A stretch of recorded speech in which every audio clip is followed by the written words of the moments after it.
Ayan, Part 3.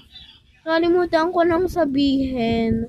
Also, part 3. Mamaya part 4. Hanggang part 5 tayo. Sorry guys, yung oras ang kasi mabilis. Kasi 15, ngayon 16 na. Kaya mabilis. Sige, proof ko na sa inyo. Make sure hindi mo nakalimutan yung drawing ng mukha ko, ha. O, yan. Didikit ko na dito sa camera. Didikit ko na. Yan. Yan, dinikit ko na. Walang reklamo. O, yan. Dinikit ko dalawa. No, guys, masaya ba magkaroon ng sticker?